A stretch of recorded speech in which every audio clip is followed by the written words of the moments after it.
మెదకు రైలు వచ్చింది కేసీఆర్. నువ్వు వచ్చిన రోజు ఆ కలెక్టరేట్ నుంచి రాంబాగ్ వ్యవస్థ దాకా అందమైన 4 లైన్ల రహదారిని చేసింది కేసీఆర్. ఈ రాంబాగ్ వ్యవస్థను ఇంత సుందరంగా తీర్చిదిద్దింది మా కేసీఆర్.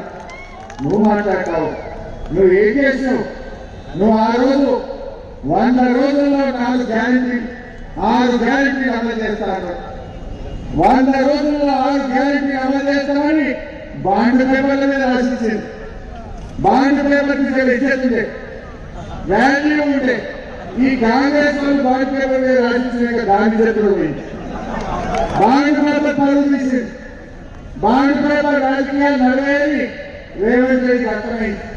అందుకు కొత్త డ్రామా పెట్టిగా బాండ్ పేపర్ ఇంట్లో నమ్మకట్లేదని ఈ కోసం ఏర్పాటు అమ్మవారి మీద కొట్టాడు, ఆయన కోసం రామవారి మీద కొట్టాడు, లాస్ట్ దేవుడిని కూడా రాజకీయాలకు వాడుతున్నాడు.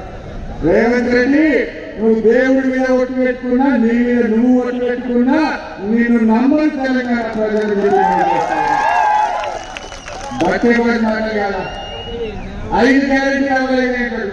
నేను అడుగుతున్నా, వాళ్ళ 6 గ్యారెంటీలో మొదటి మహాలక్ష్మి మహిళలకు 2,500 అమలైందా? రెండవ హామీ రైతులకు 15,000 రైతు బంధు, వడ్లకు 500 బోనస్ అయిందా? రెండవది కాదు. మూడవ హామీ పేదలందరికీ డబుల్ బెడ్రూమ్ ఇల్లు ఒకేసారి వచ్చిందా? మూడవది చూస్తే నాలుగవ హామీ వృద్ధులకు వితంతువులకు 4,000 రూపాయల పెన్షన్ అయిందా? 5వ హామీ విద్యార్థులకు 5 లక్షల రూపాయల భరోసా కార్డు వచ్చినారే. మరి 5 కాకనే నేను 5 చేసినట్టు మరి ఎన్ని చూడా మాటలు, ఎన్ని అబద్ధాలు. దయచేసి ఆలోచించండి.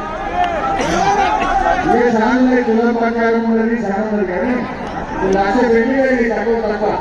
కాంగ్రెస్ గవర్నమెంట్ ఎట్లుగా 1,00,000 పెట్టినది, 1,00,000 తులాల బంగారు కాంగ్రెస్ పార్టీ అదే మాట్లాడుతుంది. మొన్న ఇంటికి వచ్చి నా ఎత్తు గురించి మాట్లాడతారు ముఖ్యమంత్రి. నా ఎత్తు గురించి ధ్యాస ఉన్నది, కానీ రైతులు కళ్ళాల మద్దతులు పోతారు, దాని మీద ధ్యాస పెట్టి ముఖ్యమంత్రి. అది నువ్వు ఏడవైనవా? అప్పుడేమో అపోజిషన్ ఉంటే 50 సీట్ల పోయినావు. ఇప్పుడు రాష్ట్రంలో